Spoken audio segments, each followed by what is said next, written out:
Have you ever felt like you've hit a ceiling or a wall in your career despite your years of experience and success?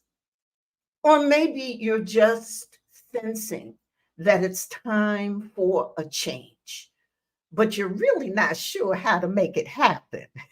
Well, if you're nodding your head or saying, yeah, maybe so, you're in the right place this morning. For those of you I haven't met yet, I'm Dr. Geneva, a top LinkedIn leadership voice, and I help leaders create greater impact and joy so that they can change themselves and the world for the better. And today, I'm talking about how to reinvent your career after 40. Now, listen, those of you who've been with me know that I talk a lot to what happens in midlife, to those of you who are in your 40s, 50s, and 60s. And so this midlife, that middle of your life is such an exciting, wonderful, crazy, up and down, can be stressful time. And so that's why I like to drop my gems, particularly, especially for those of you who are in that life stage, because it's really great. And we're going to talk today for especially for those of you in that life stage, though these gems can help anyone wherever you are. But I want to talk about how to reinvent your career in midlife with 3 real talk strategies so that you can spot opportunities and make your next move. And this is for you if you're ready to level up, whether in your current job responsibility or really find just something totally new. Now, let me tell you, after 25 years at this fabulous, awesome, life changing, international, multi-million dollar organization that I was with, and rose to the top of the organization, created this historic merger, and served in the top leadership role affecting hundreds and thousands of individuals in the metropolitan area of Detroit, I still felt a little restless and unfulfilled after them 25 years. And so, despite my success, there was really this nagging feeling, this whispering that was going on, that I had more to offer and needed something new, some kind of fresh start. And I want you to know that it was a mix of excitement and fear. The thrill clearly of a potential change, but coupled with the anxiety of leaving my comfort zone. So this restlessness, this feeling that I had led me to pursue my doctorate, thinking that that's what would satisfy my need for growth. But let me tell you, life had some other plans. Out of the blue, I was approached to lead a brand new national model, a startup that had never been done before. You know, it was like the universe responded, it was really God responding to my inner voice, this call, this whisper that I had for reinvention. Now, looking back, however, I realized that this opportunity didn't just fall into my lap.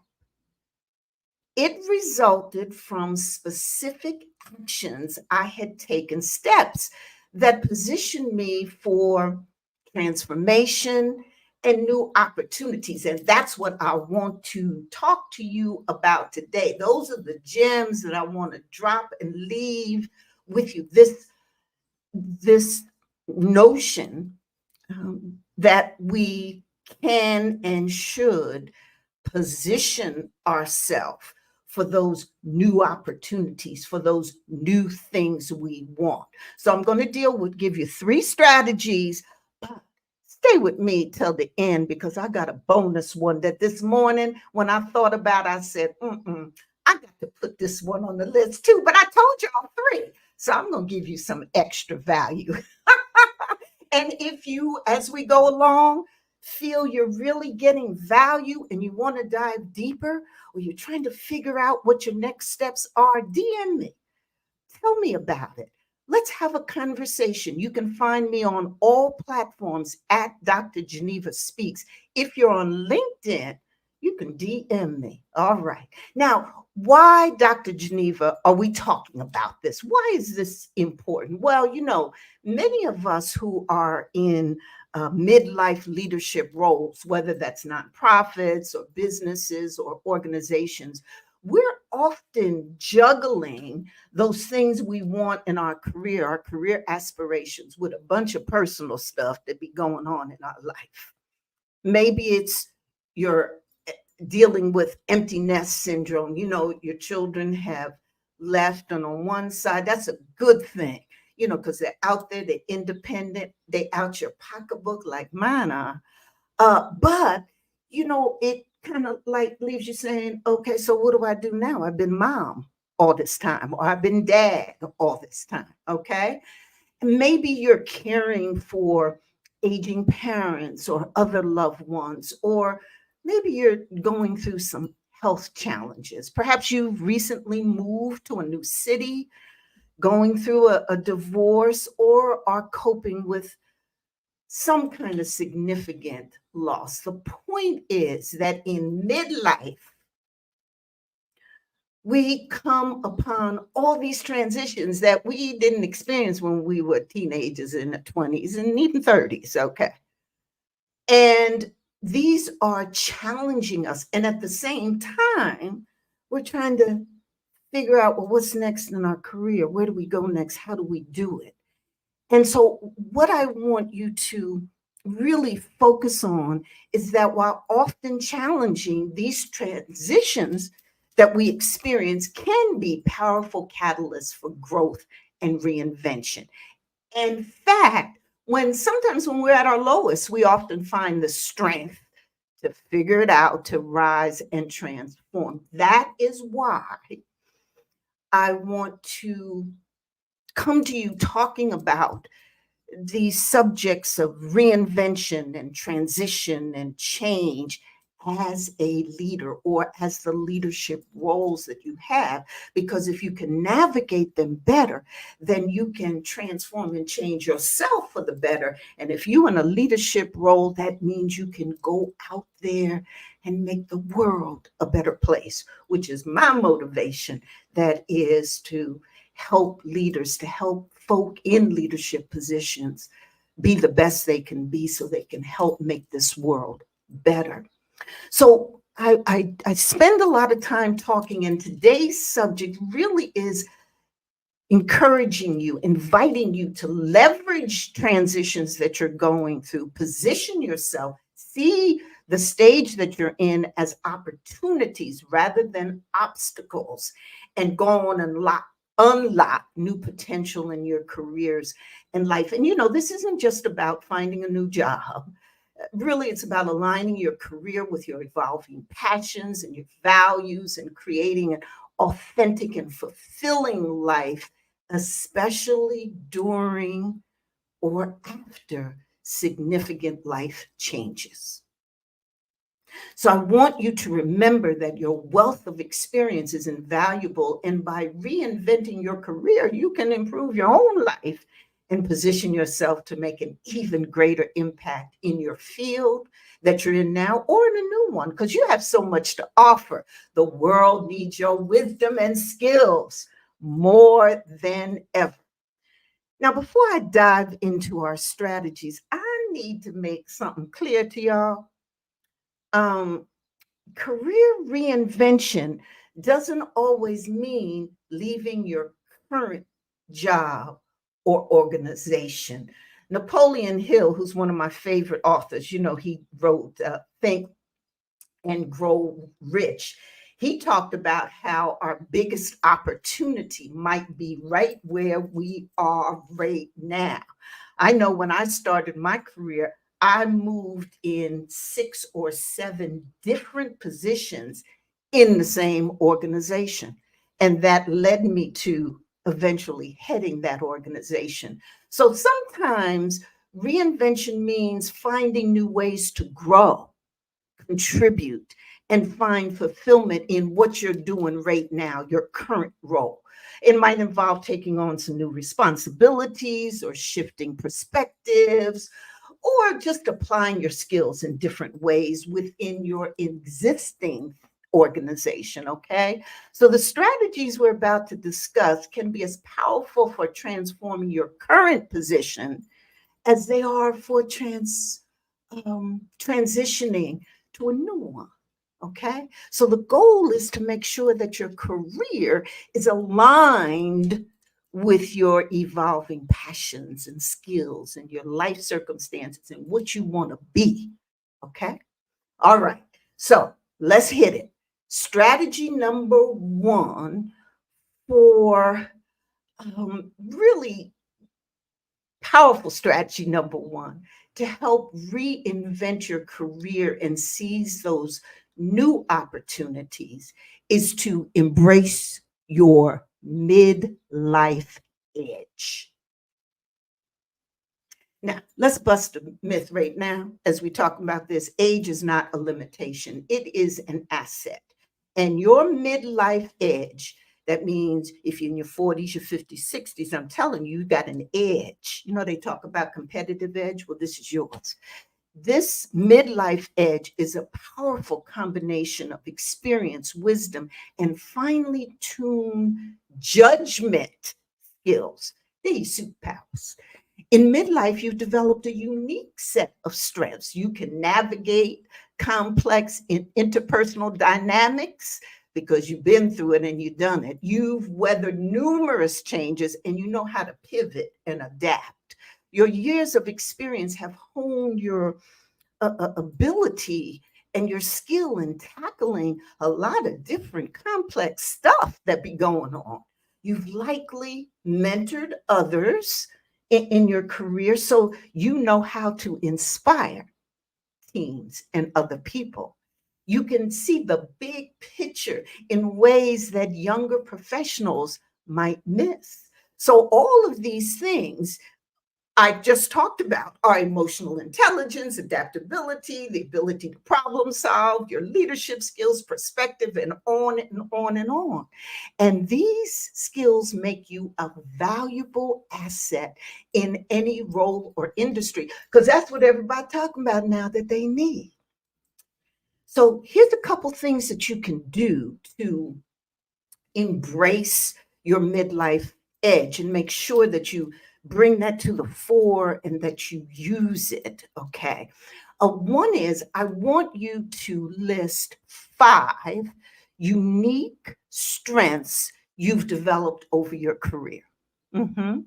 Now, these could be the soft skills, like, the soft skills are the new hard skill. What's the other way? The hard skills are the new soft skills. You understand what I'm saying. We used to talk about soft skills. That's what it is all in demand now. You got those. But those soft skills like conflict resolution or the hard skills like financial forecasting or technologies, whatever. It can be either, but these are your strengths. Identify 5 of them. Okay. Then I want you to reflect on a recent challenge you overcame. So, what specific skills did you use? And the specific skills that you use to solve that challenge, I want you to relate it to this is what I learned because I'm in midlife, because I've developed and acquired the wisdom and experience and judgment. Okay, so do you understand what I'm saying? So you're going to look at a challenge you overcame and apply and think about and connect those midlife specific skills that you have and we just talked about. Okay. All right. And then another thing I want you to do is to identify someone younger, a colleague or a mentee, And what wisdom could you share that comes directly from your years of experience? If you spent the time in, talking with younger generation folks and, sharing your wisdom, etc., and then sit back and reflect on all the things that you could share. Okay? You've got it. Share it. Those things are valuable. That's what everyone looks at. One of the statistics I came across in my reading was that 75% of uh, professionals, particularly younger professionals, want a mentor, but only about 1% of them have one. Okay. So as you're talking with younger professionals, really reflect back on all the stuff you share. I had a client who I worked with. She was a nonprofit CEO, and she finally realized that her being able to navigate all these complex relationships that she was balancing as she was raising money was, in fact, a rare and valuable skill. And she had never realized that she could, when she stepped into her next, she could become a consultant because it created opportunities she had never considered before because she never stopped to assess the value, the superpower that she had, the rare and valuable skill in navigating complex relationships. Okay? What y'all think about that? Let me know that in the comments. The second strategy that can help position you to reinvent your career is to identify your transferable skills. Mhm. Now, your skills are more portable than you think. In fact, you might not even have thought about it. And that's why I'm here today talking to you about this. And of course, if you want to talk about it even more and go deeper, DM me and let's have a conversation. You've got portable skills. These portable skills are those skills, those abilities that are valuable in different places across various industries and roles. And they're really the foundation of your professional toolkit. And they allow you need to use them so that you can adapt and excel in new environments. So, what am I talking about? So, transferable skills like communication. So, in your current job, if you do a lot of verbal communication or written or both, that skill you can use in your current job and wherever you go. It's very valuable. Perhaps you are really good at project management. Well, it doesn't matter what the project is, if you can manage it, set the goals, set the deadlines, be able to work with people, the whole bit that goes into managing any kind of project, then you can use that as a skill wherever you go. Okay. You can apply the same steps and expertise that you used to any project. You get what I'm saying? And how are you, Cerise? Thank you for all them hearts you've given me because I'm talking the truth. I'm telling you the truth now, and I want you to look at this stuff. Leadership, and so you in a leadership role right now. Have you ever stopped and thought about all that you bring to being a leader? Your empathy, your authenticity, your ability to make decisions, all of those things. They're portable. They're transferable. Problem solving and critical thinking. I know you do it now. And don't look at what you just do on the job. Look at what you do in your home and with your family. I know many of you are out there solving everyday problems and doing that critical thinking for your family, with your children, etc. You've developed an expertise in that. And because, hear me now, folks, and because you're in your 40s, 50s, or 60s, you have fine-tuned your ability to critically think and get out of stuff because you've been through stuff. But what we don't do enough is stop and recognize, hey, I've done some good stuff. What did I do? Look at how adaptable I was and flexible I was, and look at the analytical skills that I used. Okay. So those things are portable. So here's what I want you to do. For every major project you've led, I want you to write down the core skills you used. And I don't want them to be industry specific because, again, we're talking about those that are portable. So it's not like if you were a chief financial officer, you write down accounting. We know you know accounting. We know you know bookkeeping. We know you know that fiscal management.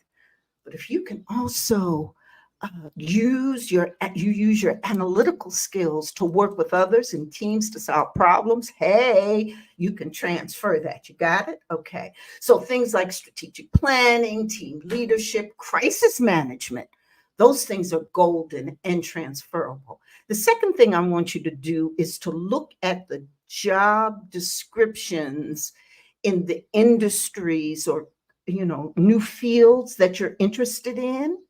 Look at those job descriptions, how they describe those jobs, and highlight those skills that they're seeking that you already possess. Okay? All right. And then the next thing I want you to do is I want you to ask a friend, a trusted colleague, or a mentor to identify the transferable skills they see in you. Sometimes others spot strengths and stuff that we overlook in ourselves. So, if it's someone you know and like and trust, ask them. I remember Mark, one of my vendors that I had brought. He's a former tech exec, but at the time, he was a vendor that I brought in to set up the technology for one of my organizations. And he was a genius in IT. But I also noticed that his project management skills were superb, and he could talk to people. I mean, he really liked people, and he had some great communication skills, and everyone on my team really liked him and felt comfortable going to him. So he came to me and talked, and I shared with him what I had seen and helped him along the path to transition from the IT world to now he's leading a large scale humanitarian effort, and he is doing fantastic work. Now, the industries were different. He was in IT and moved to social change, nonprofit, humanitarian work. The skills that he had, communicating, project management, were the same. Okay. Now, the third strategy that I want you to think about as you position yourself for new opportunities in your career is to craft your reinvention story. Mm-hmm. So this shift that you want to make, whatever it is, it needs a compelling narrative because you need to be able to tell people, okay? It's not about hiding your past, really, but really connecting what you've done to your future.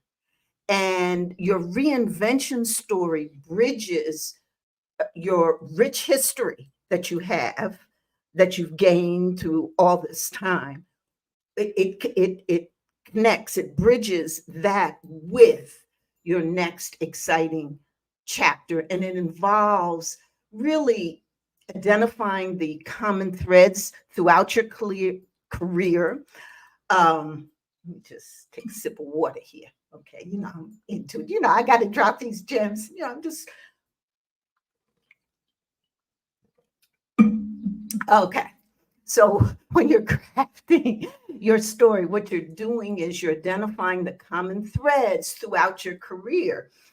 Because no matter how many different jobs you are, when you stop and think about, there are certain things that you do and certain things that you like, certain things that are common. You find out those.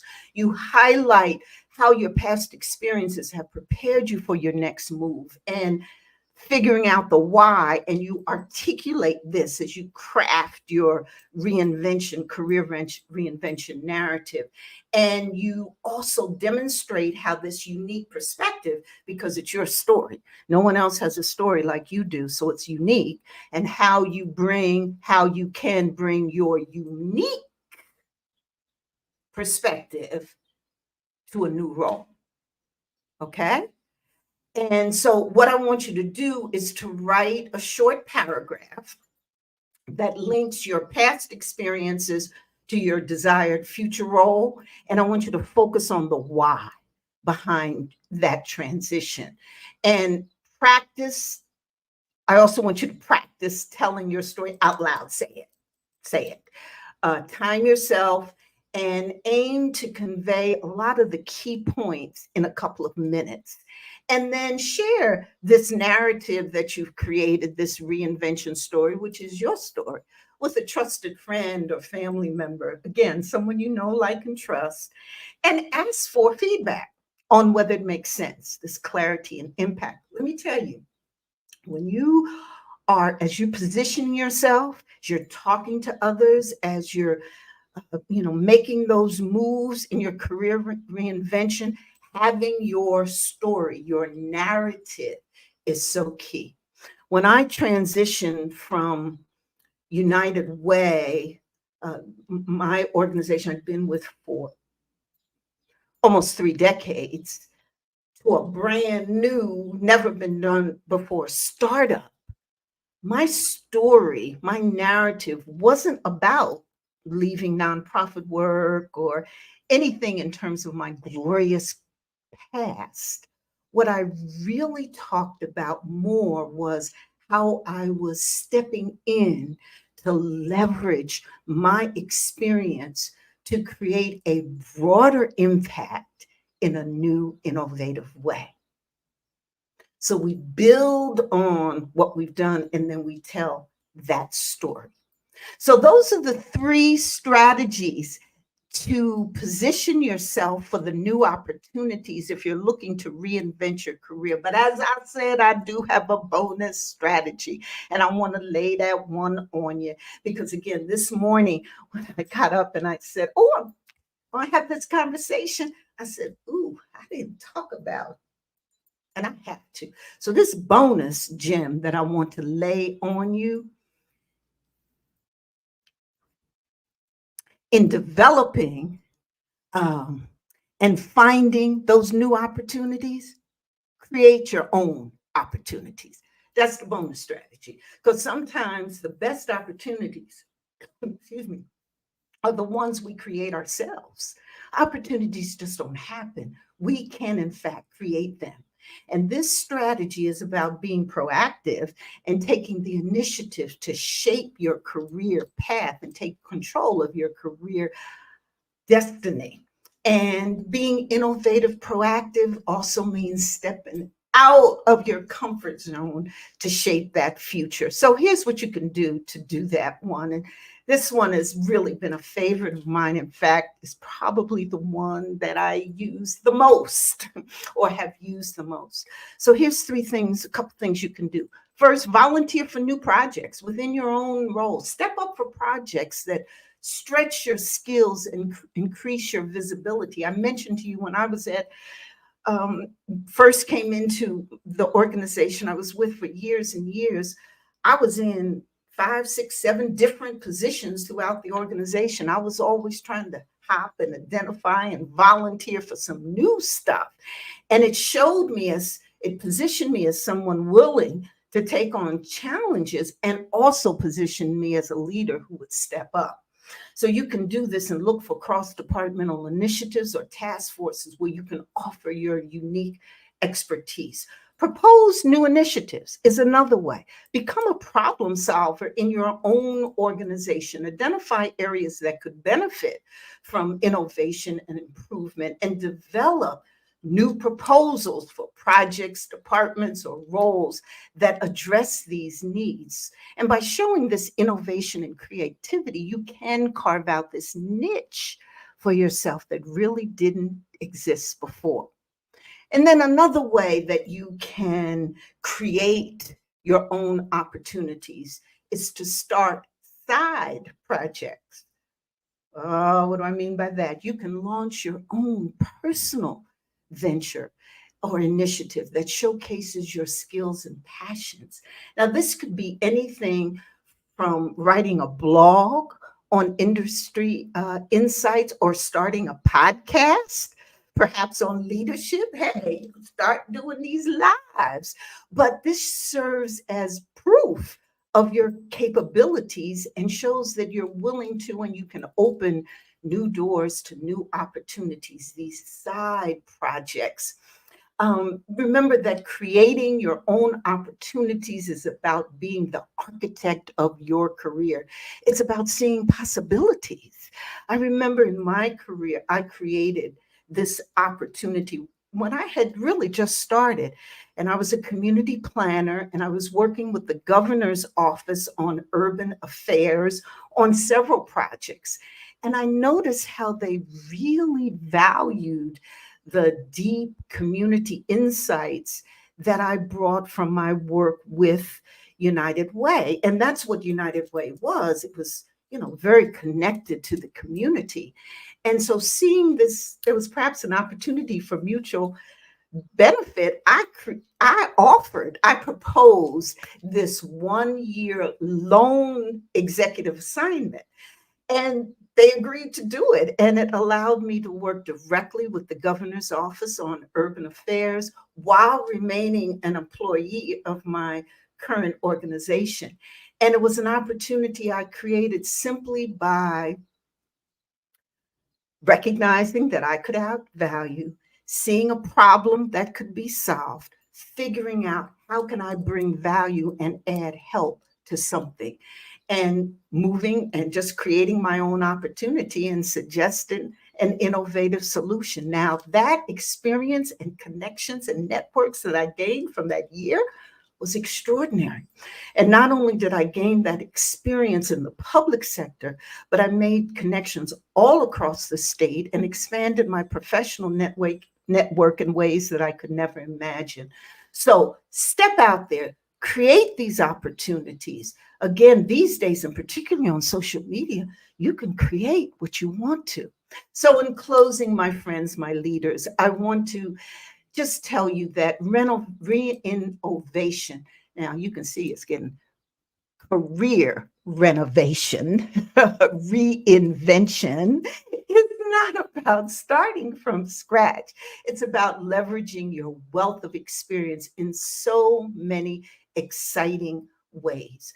And your midlife years, they're not the end of growth, but they're the launch plan. Yes, to get you there and to get you your most exciting next steps.